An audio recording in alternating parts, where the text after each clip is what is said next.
Assalamu alaikum. In this video we will discuss the general surgery topic burn injuries. ये जो surgery के 3 topics हैं, burn injuries, plastic surgery और skin लियन। इन तीनों chapters में से जो बर्न इंजरीज हैं, mainly question come from the burn injuries.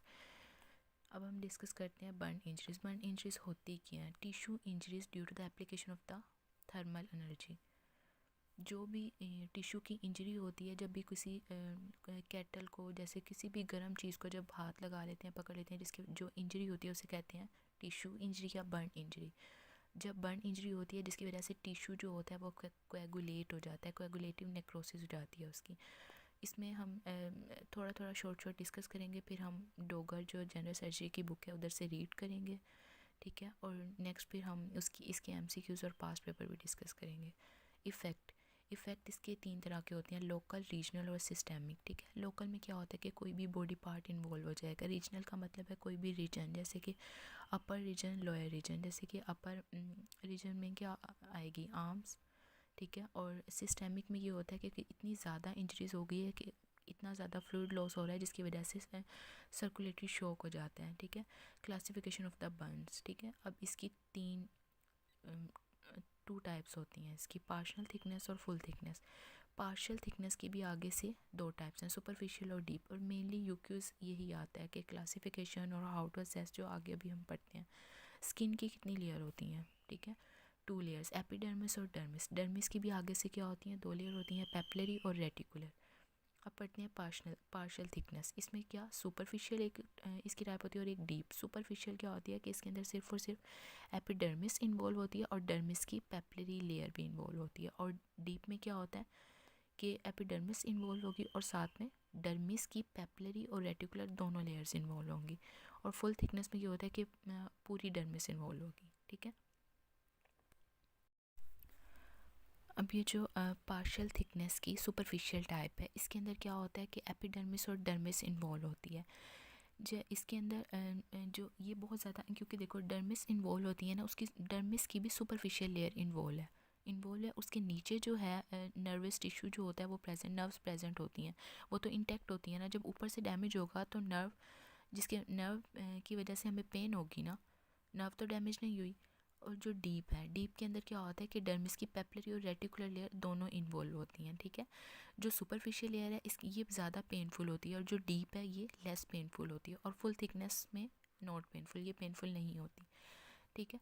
जो सुपरफिशियल पार्शियल थिकनेस बर्न है, इसके अंदर क्या होता है कि डर्मिस के अंदर हेयर फॉलिकल और ये सब चीज़ें प्रेजेंट होती हैं।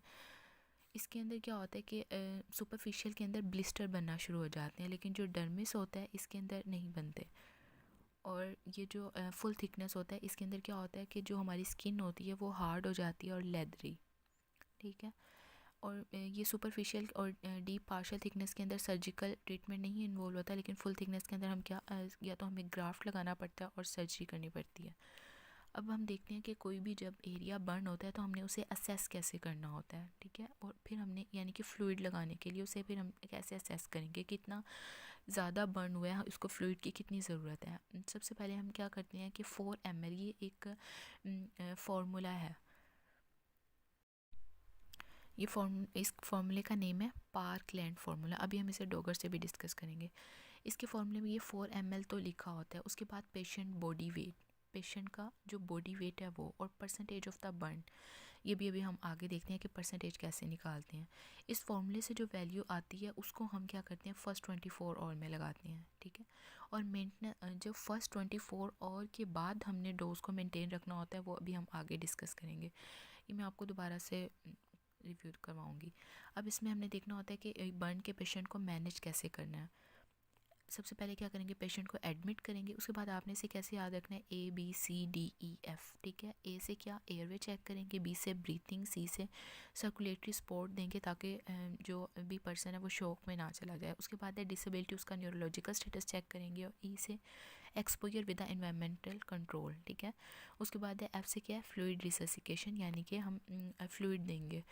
उसके बाद पेन हो रही होगी उसे एनाल्जेसिक देंगे। इन्फेक्शन प्रोफाइलेक्सिस, कोई सुपर इन्फेक्शन ना हो जाए, टेटनस, यानी कि जब बर्न होता है तो उस हम पहले से ही हम प्रोफाइलैक्सिस दे देंगे ना medicine. Treatment of the wound को सिल्वर सल्फाडाइजीन, जी आपने देखा होगा कि जब किसी की भी स्किन इंजरी का बर्न हो जाता है तो उसे ये मिलती है एक क्रीम सिल्वर सल्फाडाइजीन, ये लगाते हैं। सर्जिकल इंटरवेंशन, एनर्जी बैलेंस कैसे, क्योंकि जब फ्लूइड लॉस हो रहा होता है तो उसको ज़्यादा एनर्जी की ज़रूरत होती है ना। फिर हम देखेंगे कोई ज़्यादा कॉम्प्लिकेशन ना हो जाए, nursing care, physiotherapy, psychological support.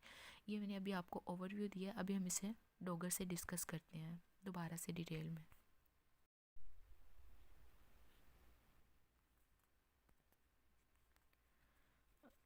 अब इसमें हम देखते हैं कि बर्न, हम इसे डिटेल में पढ़ेंगे। Burn is a tissue injury due to the application of the thermal energy in any form to the external और इंटरनल बॉडी सरफेस।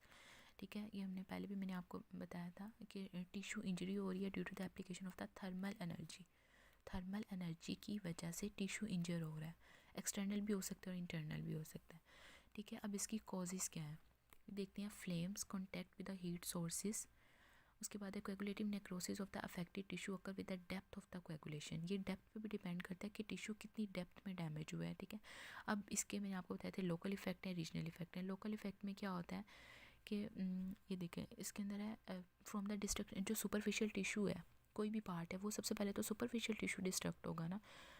इसमें फिर loss is greatly increase by the, देखो जो हमारी नॉर्मल स्किन होती है ना इससे फ्लूइड ये थोड़ा बहुत जैसे कि स्वेटिंग इस तरह ये फ्लूइड लॉस होता रहता है। Loss is greatly increase by the leakage of the fluid from the circulation where the instead of the normal insensible, जो नॉर्मल इनसेंसिबल लॉस है वो कितना है 15। उसके बाद जो ये कितना ज़्यादा इंक्रीज़ करता है 200 ml पर मीटर स्क्वायर बॉडी सरफेस पर और with deeper injury epidermis and dermis converted into the कोएगुलम। अब देखते हैं रीजनल सर्कुलेशन। रीजनल सर्कुलेशन में क्या होता है कि कोई भी अगर लिम्ब की सर्कुलेशन डैमेज होती है, जब भी कहीं पर बर्न होता है तो किसी को ऐसे होता है कि बिल्कुल सर्कमफ्रेंशियल यानी कि बिल्कुल सर्कल में क्या होता है कि सर्कल में डैमेज हो जाता है, जिसकी वजह से एस्कार जब कोई भी अब जैसे कि सर्कल में कोई चीज़ बांध देते हैं या तो बाजू में, इससे क्या होगा कि जब भी यहाँ से बर्न होगा ना तो वो बहुत हार्ड हो जाती है स्किन, तो अंदर से जितनी भी चीज़ें होंगी वो क्या होंगी कंप्रेस हो जाएंगी। इसे हम मसल कंपार्टमेंट सिंड्रोम भी कहते हैं। आगे देखो लिखा हुआ है कि muscle compartment syndrome affecting the flexor and the extensor compartment of the upper limb. अब है रेस्पिरेशन रीजनल की बात हो रही थी ना, एक तो लिम्ब सर्कुलेशन इफेक्ट हुई, उसके बाद है रेस्पिरेशन में ये होता है कि जो हॉट गैसेस होती हैं ना उसको जब वो हम इनहेल करते हैं, ठीक है, स्टीम की वजह से क्या होता है कि जो लोअर एयरवे होता है जिसकी वजह से स्वेलिंग हो जाती है, स्लफिंग होती है एपिथेलियम की। अब इसमें इसकी ये एग्जांपल है कि जैसे कहीं पे भी आग लग जाती है तो क्या होता है कि वहाँ पे अगर कोई बंदा अंदर बंद हो जाता है तो कार्बन मोनोऑक्साइड वहाँ पे रिलीज़ होती है। जब वो कार्बन मोनोऑक्साइड जो होती है वो इनहेल की जाती है, इससे इसकी वजह से जो डेथ होती है उसे हम साइलेंट डेथ भी कहते हैं। ठीक है, कार्बन डाइऑक्साइड जो होती है वो क्या करती है, बाइंड करती है with haemoglobin with affinity of the 280 times, मतलब कि 280 टाइम्स ज़्यादा हीमोग्लोबिन से जल्दी बाइंड कर लेती है ये। हीमोग्लोबिन जो नॉर्मली हमारे ब्लड के साथ बाइंड कर, carbon monoxide binds with the haemoglobin with an affinity of the 280 times more than that of oxygen. Oxygen से ज़्यादा ये जल्दी बाइंड करती है। ठीक है, उसके बाद है level of carboxy haemoglobin in the blood. जब ये 10% से ज़्यादा हो जाता है ब्लड में कार्बन मोनोऑक्साइड तो वो डेंजरस होती है, और अगर ये 60% इसकी कंसनट्रेशन ज़्यादा हो जाए तो डेथ अकर हो जाती है। अब हम देखते हैं सिस्टेमिक इफेक्ट क्या होते हैं कि अब हमने देखना है सिस्टम पे क्या। जब मैंने आपको बताया कि सर्कुलेटरी शॉक में फ्लूइड ज़्यादा लॉस हो तो सर्कुलेटरी शॉक में चला जाता है। जीआईटी में अगर तो जैसे ही ब्लड रिड्यूस होगा तो हमारी जीआईटी की मोटेलिटी रिड्यूस होगी, जिसकी वजह से अब्जॉर्प्शन नहीं होगी फूड की। उसके बाद है इंक्रीज मेटाबॉलिक रेट। जब फ्लूइड लॉस होगा तो उसको कैलोरीज़ का एक्सपेंडिचर ज़्यादा होगा ना। और इसी तरह है रेस्पिरेटरी इफेक्ट में क्या होता है कि रीनल फेलियर जब वही रेस्पिरेटरी इफेक्ट अभी हमने पढ़ लिया। रीनल में क्या होता है कि जब भी कोई मसल डैमेज होता है तो वहाँ पे मायोग्लोबिन रिलीज़ होना शुरू हो जाती है। ठीक है, मायोग्लोबिन यूरिया यानी कि यूरिन में मायोग्लोबिन प्रेजेंट होती है। उसके बाद है सेप्सिस, कोई भी बैक्टीरिया इन्वेजन होगी। लेट इफेक्ट में ये होता है कि स्कार, कॉन्ट्रैक्चर, कोई भी ट्रॉमा। अब क्लासिफिकेशन ऑफ द बर्न्स, इसकी 2 टाइप्स हैं, पार्शियल थिकनेस और फुल थिकनेस। पार्शियल थिकनेस की भी आगे से 2 टाइप्स हैं, सुपरफिशियल और डीप। सुपरफिशियल में मैंने आपको बताया था कि इसमें एपिडर्मिस और डर्मिस की पेपलरी लेयर इन्वॉल्व होती है। इसके अंदर क्या होता है कि डर्मिस में हेयर फॉलिकल प्रेजेंट होते हैं, जिसकी वजह से erythema, blistering and loss of the epidermis, ठीक है। और इसका डर्मिस का कलर पिंक और मॉइस्ट ही रहता है। इसमें देखो, इसमें उन्होंने लिखा हुआ है कि blanching on the pressure confirm the capillaries are intact. मतलब जब भी हम स्किन को प्रेस करते हैं, आपने देखा होगा कि वहाँ से जब कलर चेंज हो जाता है, ठीक है। अगर तो कलर चेंज हुआ और फ़ौरन से फिर से वो रेड हो जाता है, तो इसका मतलब है कि कैपिलरीज इंटैक्ट है, कैपिलरीज को कुछ नहीं हुआ। और pin prick sensation remain normal, क्योंकि इसके अंदर जो नर्व्स होती हैं वो भी बिल्कुल ठीक होती हैं, वो भी डैमेज नहीं होती। और ये जो सुपरफिशियल पार्शियल थिकनेस बढ़ने की रिजोल्व हो जाता है with in the 2 weeks.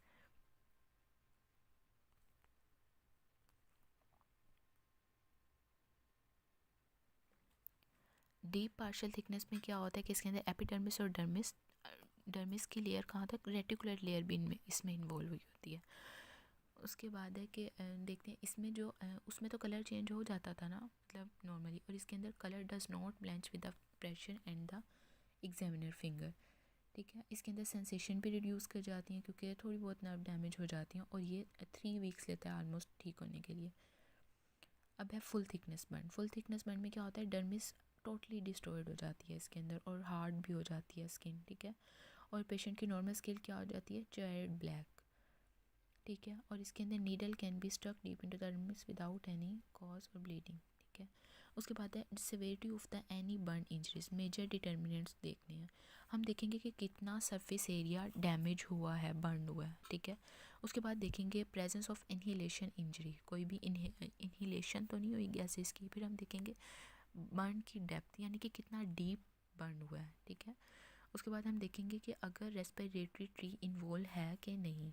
सर्कमफ्रेशियल burn हमने देखा था कि जो बिल्कुल सर्कल में बन रहा था। Patient under the age of, अब हम एक्सट्रीम एजेस पे देखते हैं, ज़्यादातर बच्चे डैमेज हुए हैं और ओल्ड एज वाले, ठीक हो गया। उसके बाद हम इसके मोर्टेलिटी रेशियो कैसे निकालते हैं, इसमें हम देखेंगे कि वही body surface area plus age divide by 100। उसके बाद है बर्न सेंटर रेफरल क्राइटेरिया। इस देखते हैं कि हमने किन को बर्न सेंटर मतलब रेफ़र करना होता है, कि कौन सी इंजरीज इतनी स्वेयर हो जाती हैं कि हमें उसे रेफ़र करना पड़ता है।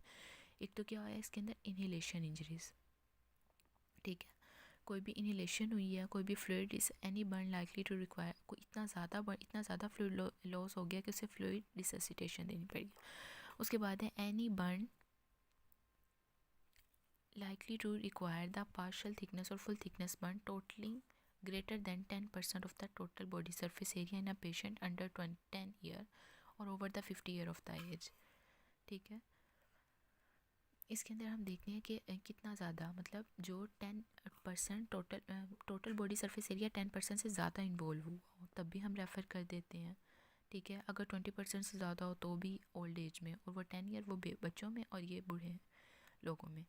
उसके बाद है बर्न इन द, जो पहले ही जिनको कोई ना कोई प्री एग्जिस्टिंग मेडिकल कंडीशन भी है और बर्न भी हो गया। उसके बाद है patient with the burn of any significance to the hand, face, feet और पेनियम। इन तीनों के अंदर से किसी का भी डैमेज होगा तो रेफ़र कर देंगे। उसके बाद है any suspicion of the non accidental injury, any burn with associated potential serious sequelae include the high tension electric burn और कंसनट्रेटिंग। जो हाइड्रोफ्लोरिक एसिड होता है इसका बर्न भी बहुत ज़्यादा स्वेयर होता है, और कोई भी अगर इलेक्ट्रिक बर्न हो गया तो भी हम रेफ़र कर देते हैं, ठीक है। उसके बाद हम देखते हैं कि pre hospital care of the burn patient. हम हॉस्पिटल में कैसे केयर, पहले तो हम रीअश्योर करेंगे, रेस्क्यू करेंगे सेफ्टी फर्स्ट, फिर stop the burning process, drop and roll method, फिर जो मैंने अभी आपको बताया था ABCDEF आपने याद रखना है।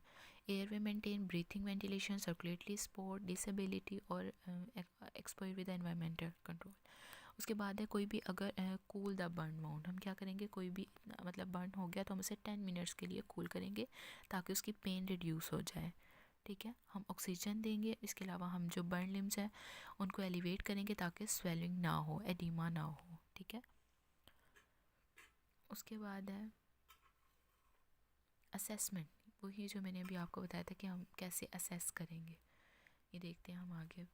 पहले हम एयरवे को असेस करेंगे, परसेंटेज देखेंगे, डेप्थ देखेंगे, सर्कमफ्रेशियल बर्न तो नहीं हुआ, इंजरीज कैसी हैं। एयरवे असेस में क्या कर देखते हैं हम, इसके अंदर ये होता है कि जब भी हॉट गैसेस किसी ने इनहेल की होंगी तो उसके नोज़ एंड पैलेट या फिर टंग के ऊपर क्या होगा, कोई भी स्वेलिंग ब्लिस्टर बने होंगे, ठीक है। उसके बाद हम देखते हैं कि अगर तो उसने इनहेल की है तो लेरेंजियल एडिमा जब ज़्यादा स्वेयर हो जाता है तो वहाँ पे फ्लूइड लॉस होने की वजह से एडिमा हो जाता है, रेस्पिरेटरी ऑब्स्ट्रक्शन हो जाती है, ठीक है। अब हम इसको कैसे असेस करेंगे, क्या उसकी वॉइस में चेंज होगा, एनजाइटी होगी, रेस्पिरेटरी डिफ़िकल्टी और स्टाइडर यानी कि आवाज़ आ रही होगी सांस लेने से। उसके बाद है any patient with a respiratory tree swelling due to the burn is in danger of developing laryngeal oedema. अगर तो उसका रेस्पिरेटरी ट्री इन्वॉल्व होता है तो उसमें लेरेंजियल एडिमा हो जाता है, ठीक है।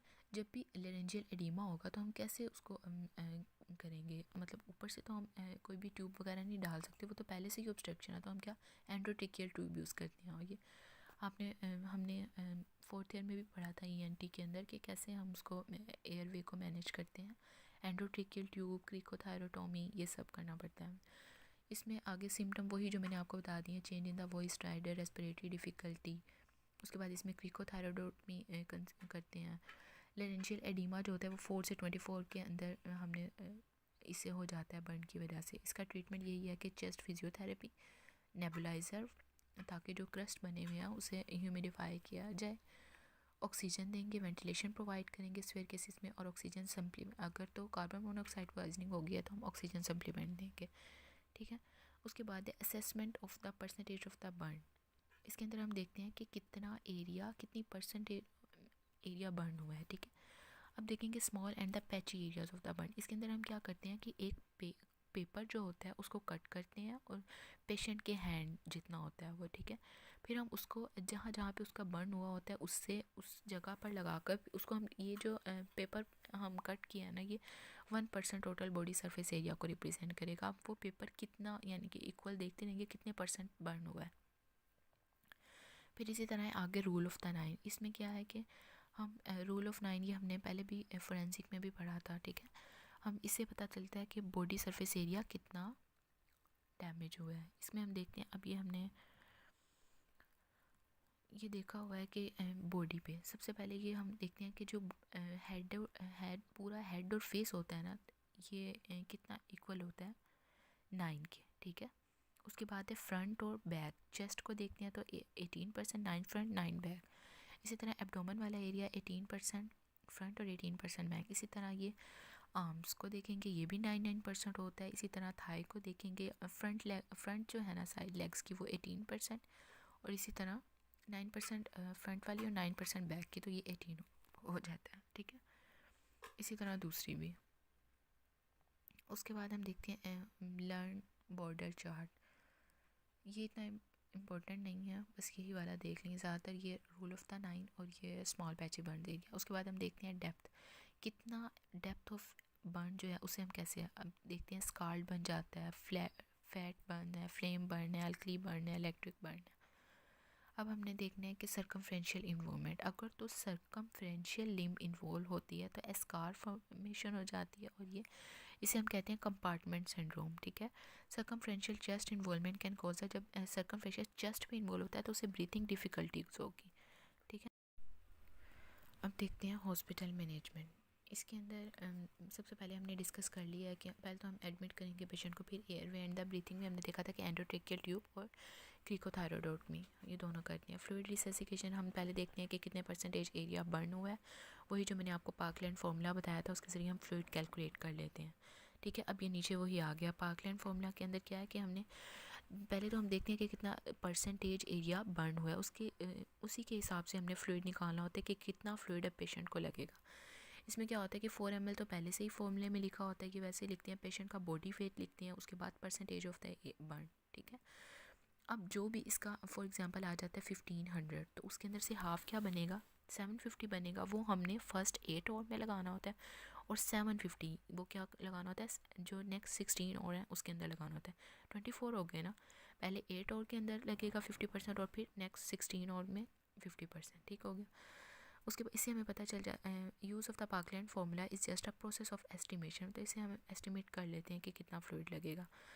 अब जो हमने मेंटेनेंस डोज, मतलब 24 आवर के बाद हम कितनी डोज का मेंटेन रखेंगे, इसके अंदर हम देखते हैं कि फर्स्ट 10 की, अब हम देखते हैं 10 और ठीक है, जो फर्स्ट 10 kg है इसके अंदर 100 ml लगेगा और सेकंड 10 kg को 50 ml, और अब ये दोनों को मिला के अबाउट 20 kg इसके अंदर क्या लगेगा 20 ml पर हो। ठीक है।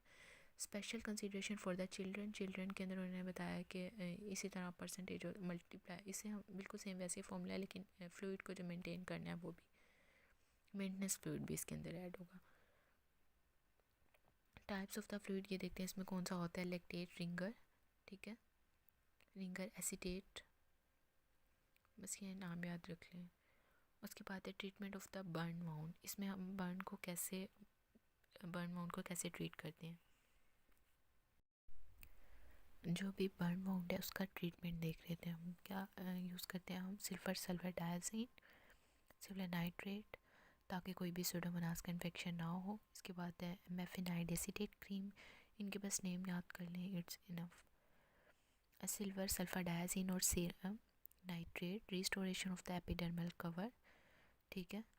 Any deep burn of the less than 10% is suitable for the primary excision of the scar or split thickness skin grafting under the general anesthesia, ठीक है। उसके बाद है स्केरोटोमी, ये इंपॉर्टेंट है, इसको देख लें पहले। इसमें क्या होता है कि कोई भी जब नेक्रोटिक स्किन कोएगुलेट हो जाती है, ठीक है, वो जो स्कार बनता है वो रिजिड हो जाता है, जिसकी वजह से एक्सपैंड नहीं करती कोई भी स्किन, ठीक है। फ्लूइड और प्रोटीन जो होंगे वो एक्स्ट्रा विजिट करेंगे from the tissue beneath in elastic scar, ठीक है। इसमें जब सर्कमफ्रेंशियल बर्न बनता है, जैसे लाइक का टोर्निक्वेट को जब हम बांधते हैं, ठीक है, बिल्कुल वैसा हो जाता है। मैंने आपको पहले भी बताया कि जिसकी वजह से जो मसल नेक्रोसिस रहेगी, इस्कीमिया हो जाता है, इसकी वजह से इसे हम क्या कहते हैं, कंपार्टमेंट सिंड्रोम, ठीक है। इसको हमने अवॉइड करने के लिए हम क्या करते हैं, इंसिजन देते हैं। ये जैसे कि बॉडी में हम देख रहे हैं कि हमने इसको रिलीव करने के लिए, प्रेशर को रिलीव करने के लिए हम इंसिजन दे देते हैं। अपर लिम्ब पे हम कहाँ देते हैं, mid axial anterior to the elbow to avoid the ulnar nerve damage, यानी कि जो हमने इस तरह इंसिजन देने होते हैं कि जो मेनली नर्व्स हैं वो डैमेज ना हो। हैंड के ऊपर हम कहाँ देते हैं, डिजिट्स के मिड लाइन में, लोअर लिम्ब में mid axial posterior to the ankle, chest में हम down the chest lateral to the nipple. इसी तरह significant bleeding can occur during the, जब इसके अंदर जब हम एक्सियल लाइन में इंसिजन देते हैं ना स्क्लेरोटॉमी के लिए, तो ब्लड लॉस तो ज़्यादा होगा, तो इससे पहले ही हमने ब्लड का अरेंज करके रखना होता है ताकि हम ट्रांसफ्यूज़ कर सकें। उसके बाद है release of the contracture analgesia, small और सुपरफिशियल बर्न, इसके अंदर हम सुपरफिशियल और स्मॉल बर्न है तो हम ओरल एनाल्जेसिक भी दे सकते हैं। लार्ज बर्न के अंदर हम आईवी मॉर्फिन दे सकते हैं ताकि पेन को कंट्रोल किया जा सके। उसके बाद है energy balance and the nutrition, जब बर्न इंजरीज होंगी तो ज़्यादा फ्लूइड लॉस होगा ना, और हाई न्यूट्रिशन रिक्वायरमेंट होगी। उसके बाद है अगर तो पेशेंट का टोटल बॉडी सरफेस एरिया 20% से ज़्यादा हो गया तो हम नेसोगैस्ट्रिक ट्यूब इंट्रोड्यूस कर देंगे और फीडिंग स्टार्ट करवा देंगे, ठीक है। उसके बाद है इन्फेक्शन प्रोफाइल एक्सिस, इसमें person suffering from the burn become immuno compromise. इसमें हम इन्फेक्शन के को प्रिवेंट करने के लिए हम पहले ही सब चीज़ें केयर करेंगे ना, हम सब चीज़ों की। Alkalis combine with the cutaneous lipid to create the soap and continue the dissolving the skin until they are neutralize, मतलब अगर कोई भी रिएक्शन है एसिड का अल्कली से, मतलब हमने उसे नॉर्मल रखना है, न्यूट्रल रखना है। उसके बाद है एक्यूट केयर, इसके जस्ट नेम भी कर लें, इट्स इनफ। उसके बाद है इलेक्ट्रिकल बर्न्स। अब ये दो तरह के होते हैं, लो टेंशन और हाई टेंशन। लो टेंशन के अंदर क्या होता है, no significant injuries are inflicted by the low tension electric current. Entry and the exit point usually suffer small burn, मतलब जहाँ से एंटर हुआ है और जो एग्जिट पॉइंट है वहाँ पे थोड़े थोड़े बर्न होते हैं। Underlying nerve and tender damage rarely damage होते हैं, ठीक है। उसके बाद है अगर तो ये हार्ट की तरफ से पास करती है तो कार्डियक अरेस्ट हो जाता है। उसके बाद है हाई टेंशन इंजरीज, इसको तो देखते हैं, ये किसी भी इलेक्ट्रिसिटी की वजह से, फ्लेम की वजह से इंजरी हो जाती है। When the high tension line is earth, enormous energy is released as a current travel from the line to the earth, इसकी वजह से फ्लैश बर्न होते हैं, ठीक है। In an accident with the overhead lines patient often act as a conduction, ये conduction rod की तरह एक्ट करता है।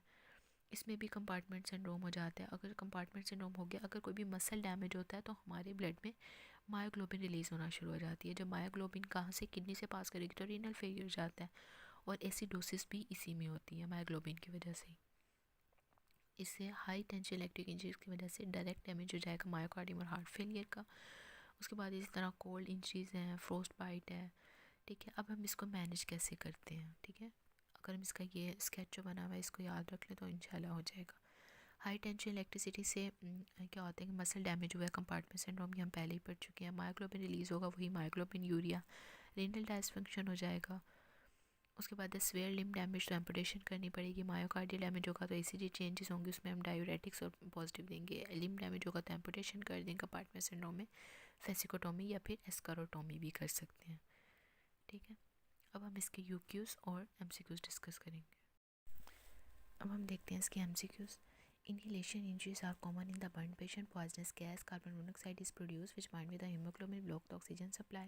Death can occur if the carbon monoxide. मैंने आपको बताया था कि जो 10% होगा तो डेंजरस होती है सिचुएशन, लेकिन अगर 60% से एक्सीड कर जाए तो डेथ हो जाती है। वो ऑप्शन इसका आंसर बनता है ई।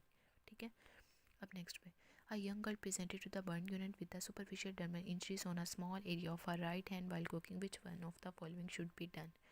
ड्रेसिंग करेंगे, रिब्राइटमेंट करेंगे, emergency escharotomy, use of neutralising agents, flushing with the cold water. क्या करेंगे अगर तो 15 हम क्या करते हैं कि जो बर्न एरिया होता है उसे फ्लशिंग करते हैं with the water for at least 15 minutes. अगर तो स्मॉल और सुपरफिशियल बर्न हो, यहाँ पे सुपरफिशियल बर्न था ना, मैंने आपको बताया था कि सुपरफिशियल बर्न होगा तो हम कोल्ड वाटर से फ्लशिंग करेंगे।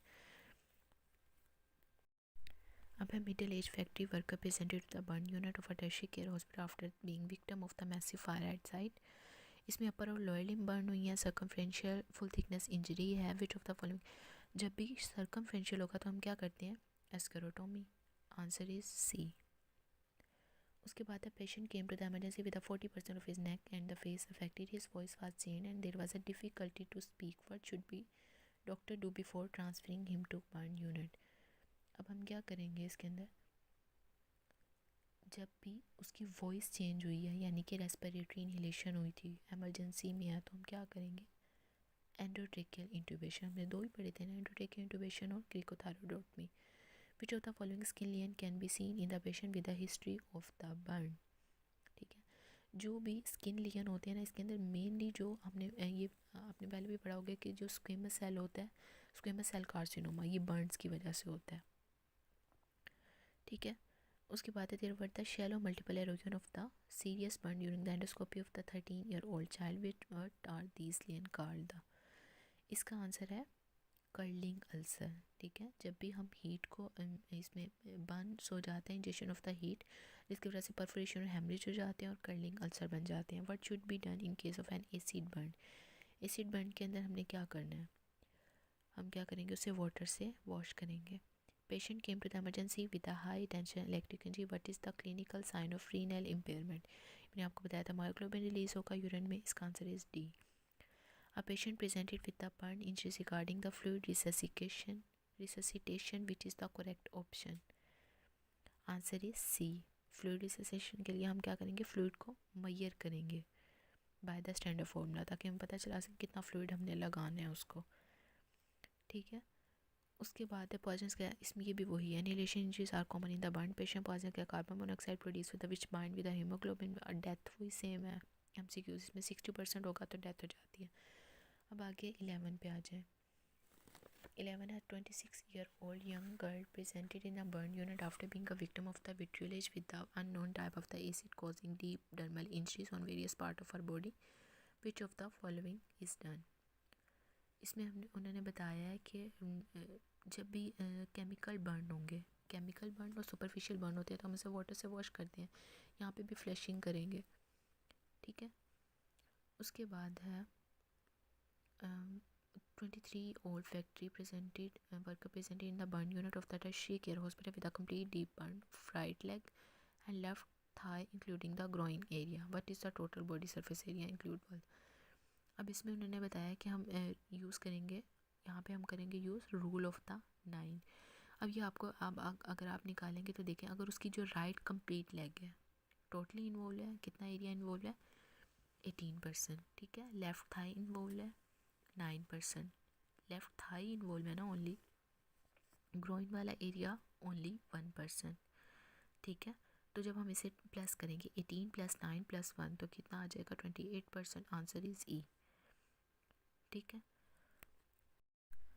अब है 13, middle age factory worker presented to the burn unit tertiary care hospital, both upper and the lower limb were the circumferential with the full thickness. Circumferential जब भी आप पढ़ेंगे आपको पता चल जाएगा कि कंपार्टमेंट सिंड्रोम है, ठीक है। इसमें हम क्या, इसके ट्रीटमेंट हमने पढ़ा था स्क्लेरोटोमी। अब वो ऑप्शन ढूंढे, emergency C answer. Site of the prior burns and the scar formation are predisposing factor. जब भी बर्न्स होते हैं तो उसे आपको पता है कि स्क्वेमस सेल कार्सिनोमा होता है, ये देखें और आंसर टिक कर दें। उसके बाद 15, 5 member of the family have been brought to the emergency with each one having the 20% of the burn. 3 adults are crying while the 2 teenagers are quiet in the emergency। इसमें हम क्या करेंगे, अब यहाँ पे भी उन्होंने बताया हुआ है crying have the super while the teenager have the full thickness deep burn। अब उन्होंने कहा कि 3 adults crying, यानी कि जो बच्चे ज़्यादा रो रहे हैं वो क्यों रो रहे हैं, क्योंकि उनको पेन हो रही है ना। पेन क्यों हो रही है, क्योंकि सुपरफिशियल बर्न है। जब सुपरफिशियल बर्न होगा तो नर्व तो बिल्कुल इंटैक्ट है जिसकी वजह से पेन होगी, ठीक है। क्राइंग अडल्ट्स जो हैं वो सुपरफिशियल बर्न है, while the teenager have the full thickness, यानी कि जो जिनको फुल थिकनेस डीप बर्न हुआ है उनकी तो नर्व डैमेज हो गई है ना, इसलिए इसका आंसर होगा A. Young boy presented in the emergency with a partial thickness burn on the front of the chest, such types of the burn are insensitive. अब डीप बर्न इसके अंदर क्या है, उन्होंने पार्शियल थिकनेस बर्न बताया है, ठीक है। इसके अंदर are not insensitive to the pain, answer is A, ठीक है। जो सुपरफिशियल बर्न होते हैं वो ज़्यादा पेनफुल होते हैं और ये इसमें नर्व इंटैक्ट होती हैं और ये हील हो जाती हैं विदाउट स्कारिंग।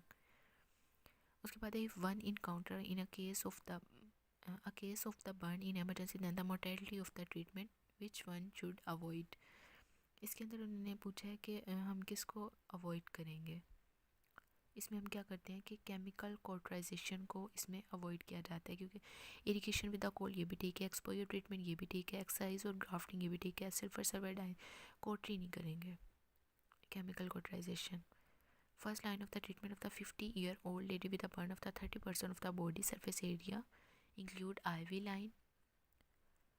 उन्होंने पूछा है कि हम IV लाइन इसमें क्या देंगे, इसमें हम मेनली नहीं, फर्स्ट लाइन ट्रीटमेंट पूछा है उन्होंने, body surface area include the IV line.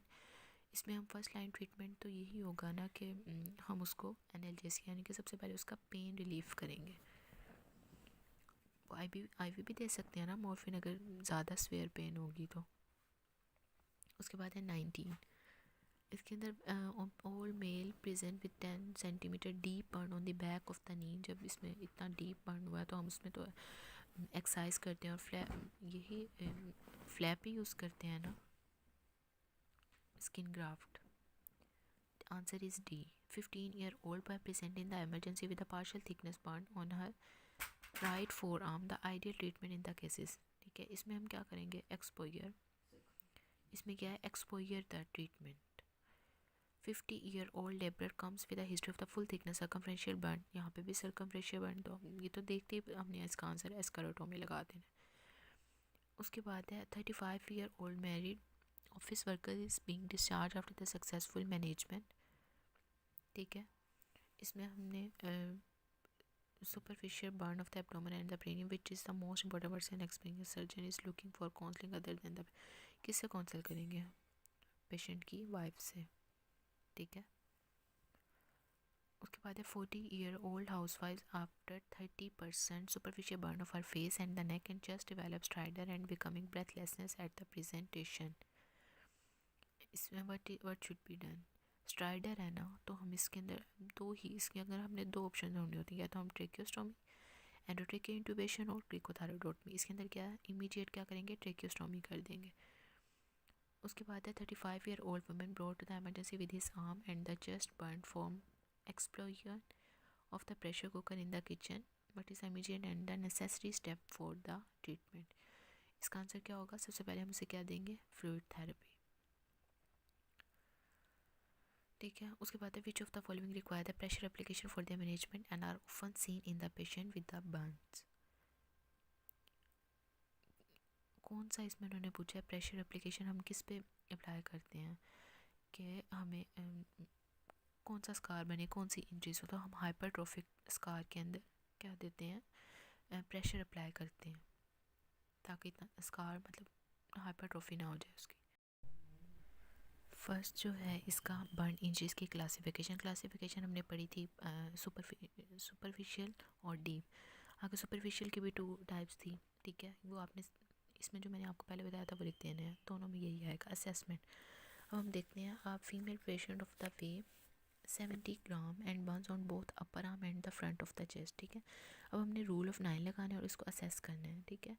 इसमें कौन से डैमेज हुआ है, अब both upper arm and the front of the chest, both upper arm देखें, अब इसकी दोनों अपर आर्म इन्वॉल्व हुई हैं तो कितनी एरिया होगा 9 और 9, ठीक है, 18 हो गया। उसके बाद उन्होंने कहा front of the chest front है ना, सिर्फ फ्रंट इन्वॉल्व, फ्रंट जो था वो 9% था, फ्रंट वाला जो था वो 4.5 और बैक वाला 4.5, ठीक है। इसको अब आपने प्लस कर लेना है। उसके बाद है यही 13 ईयर वाला, इसके अंदर भी हमने रूल ऑफ 9 लगाना है। इसके अंदर देखो कि कौन कौन सा एरिया बर्न हुआ है, पहले front side of the chest ये आ गया 4.5, ठीक है। उसके बाद उन्होंने पूछा है एब्डोमेन वाले, यहाँ पे एब्डोमेन ये भी 9% हो जाएगा, प्रीनियम 1%, 50% ऑफ द बोथ अपर लिम, यानी कि दोनों अपर लिम का हाफ हुआ है, ठीक हो गया। जब दोनों का 50% हुआ है तो दोनों का कितना बनेगा, 9 बनेगा ना, पहले 9 और 9 18 था, 1 का तो हाफ ऑफ इन्वॉल्व हुआ तो 9 हो जाएगा, 4.5 और 4.5। उसके बाद उन्होंने कहा है कि 4 रीज़न बतानी है हॉस्पिटल एडमिशन में, जब हमने ये पढ़ा था कि क्यों हम हॉस्पिटल में एडमिट करते हैं, अगर तो इन्हेलेशन इंजरी हो, ज़्यादा फ्लूइड लॉस हो गया हो, अगर सर्जरी रिक्वायर हो, ठीक है, हैंड फेस फीट और पेनियम डैमेज हुआ, साइकेट्रिक पेशेंट हो, एक्सीडेंटल इंजरीज हो एक्सट्रीम ऑफ द एजेस पे। अब उन्होंने इसकी कॉम्प्लिकेशन नहीं पूछी। अच्छा, उसके बाद है what is the percentage of the burn area. अब इसी तरह ये आप देखेंगे कि क्या क्या है, फेस डैमेज हुआ है, अपर chest and front end the upper and the lower limbs. Face and scalp का एरिया 9% हो गया, अपर चेस्ट फ्रंट 4.5% हो गया और बोथ अपर लिम 18%, को आप प्लस करेंगे तो आएगा 31.5। ये आप निकाल के देख लें, कुछ ना समझ आए तो नीचे कमेंट सेक्शन में आप पूछ सकते हैं मुझसे। अब है हॉस्पिटल मैनेजमेंट, ये तो जो मैंने आपको पूरे मैनेजमेंट के स्टेप्स बताए थे वो आप इसमें लिख सकते हैं, ये सारे मैनेजमेंट में वही आएंगे। सर्जिकल ट्रीटमेंट में जो मैंने आपको स्क्लेरोटोमी पढ़ाया वो आएगा, ठीक है। और वो जो मैंने ये 4 में उन्होंने पूछा हुआ है कि परसेंटेज ऑफ द बर्न या हाउ मच फ्लूइड, ये मैंने आपको जब पार्कलैंड फॉर्मूला बताया उसके ज़रिए आपने निकाल लेना है, ठीक हो गया। उसके बाद मैनेजमेंट में ये सब में मैनेजमेंट में वही ऑलमोस्ट स्टेप आएंगे, कुछ अगर डिफरेंट हो तो आप पास पेपर से देख सकते हैं। इन सब में ऑलमोस्ट वही है, वही कैलकुलेशन ऑफ द फ्लूइड स्क्लेरोटोमी सब। उसके बाद है नॉन थर्मल बर्न इंजरीज के अंदर मैंने आपको ये पॉसिबल डैमेज में तो मैंने आपको बताया था ना कि कंपार्टमेंट सिंड्रोम, लिम्ब डैमेज हो जाता है, माइग्रेनल रीनल फेलियर, ठीक है। उसके बाद अब ये मैनेजमेंट में ऑलमोस्ट सारे वही हैं। उसके बाद देखिए complication of the burn, complication में वही आ जाते हैं कि स्कार बन जाता है, ठीक है। इसके अलावा सेप्सिस हो जाता है, contraction, curling ulcer, disability, psychological trauma हो जाता है। कॉम्प्लिकेशन में यही है, ये तीनों का वही 1 2 3 तीनों बनेंगे, ठीक है। और प्लास्टिक सर्जरी ऐसे ये हम बाद में देखेंगे, पढ़ेंगे इंशाल्लाह।